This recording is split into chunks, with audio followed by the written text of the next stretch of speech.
Terima kasih Anda terus di Mata Najwa, episode strategi jual diri. Pemirsa, berebut kursi wakil rakyat bukan perkara mudah. Mesti mengatur strategi untuk memikat pemilih. Peluang ini kerap dimanfaatkan calo yang menawarkan jasa mengumpulkan suara.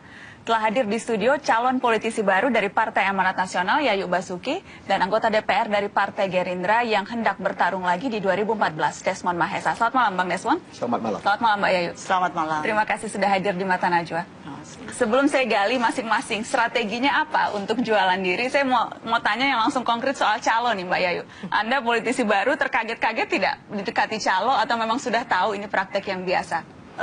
Bukan hanya terkaget-kaget ya, tapi terus terang aja saya akhirnya berpikir, oh ya maaf-maaf aja, ini kalau dengan strategi seperti ini ya saya bilang, dan kita mesti mengeluarkan dana seperti apa yang mereka sukan gitu. Saya pikir-pikir ini apa nyuruh gua, terus terang aja saya ini istilahnya agak ini ya, nyuruh gua korupsi lu, saya bilang gitu, ibaratnya semacam itu. Jadi saya jadi agak bercanda juga, tapi akhirnya udah saya sekedar tahu aja ada yang menawarkan. Apa persisnya yang mereka tawarkan sampai Anda terkaget-kaget?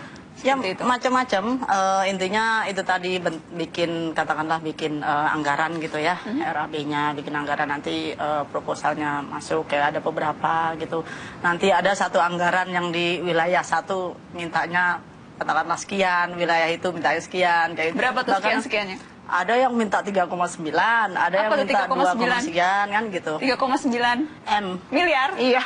Untuk makanya saya bilang ini, aduh, saya cuma baca aja, pengen tahu aja. Dan spesifiknya yang dijanjikan apa tuh? 3,9 miliar? Dengan katakanlah dengan merekrut suara sampai 180.000, ini sampai ada yang minta 80.000 suara. Saya pikir gila juga ya, saya cuma terus terang aja, saya ya gini-gini aja, gini-gini aja gitu. Terus ada juga yang telepon kayak gitu-gitu, biasalah. Telepon menawarkan hal yang sama? Telepon ada yang menawarkan yang itu tadi apa, semacam mungkin penasihat spiritual atau apa ya. Dukun politik? Mungkin bisa dikatakan seperti itulah ya. Jadi kadang-kadang. Dan harus bayar berapa ya? Yayu Basuki harus bayar berapa? Saya terus terang aja, saya nggak layanin, maaf. Jadi saya cuma ya udah nanti coba saya hubungin lagi, ya udah, tapi that's it gitu, sekedar tahu aja gitu.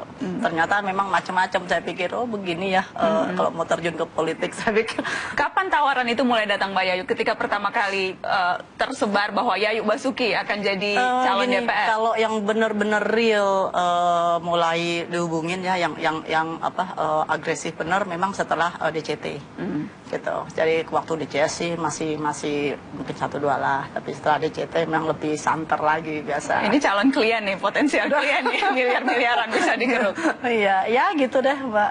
Bang Desmond, kalau dengan Anda bagaimana? Anda kan pindah dapil nih, jadi tentu pengalamannya bisa cerita ketika dapil pertama dan sekarang di dapil yang berbeda. Saya pikir kalau bicara percaloan ini, dapil pertama dengan dapil yang baru juga nggak jauh beda sebenarnya. Cuma tergantung ya, kita memahami calo ini, kapasitas calo ini siapa ya.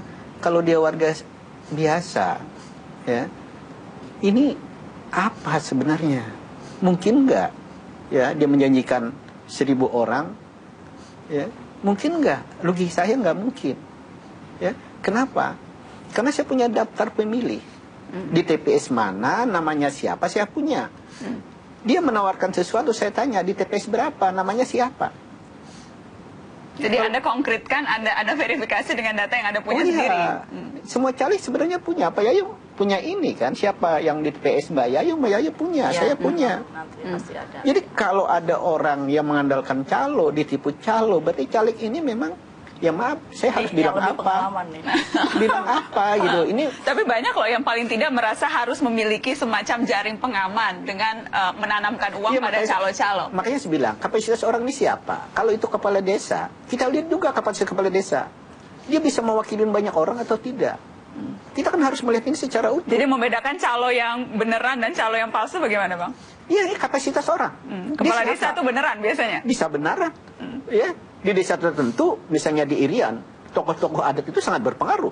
Di tempat-tempat tertentu ini berpengaruh. Mbak Yayu ditawarin 3,9 M. Kalau yang masuk ke Bang Desmond, calo-calo ini berapa nawarnya? Saya hampir-hampir tidak tahu angka ya. Kenapa? Karena saya, oh Anda siapa? Oh saya gini-gini ya. Saya senyum ya, makasih nanti kita ketemu ya. Kalau ke desa misalnya nawarin saya, ketemu dulu. Rasionalisasinya apa bagi saya? Kenapa? Pada saya bilang, desa Anda jumlahnya sekian. Orang menawarin sekian M kayak Mbak Yayu. Kalau itu kepala desa kita tanya, kalau dijanji 100.000 mungkin nggak satu desa itu 100.000 orang? Kan nggak mungkin. Mungkin nggak saya dapat kursi di sana? Nggak mungkin. Di sana ada suami gubernur, Golkar ini, semua lengkap. Untuk menggeser orang ini saja bagi saya susah.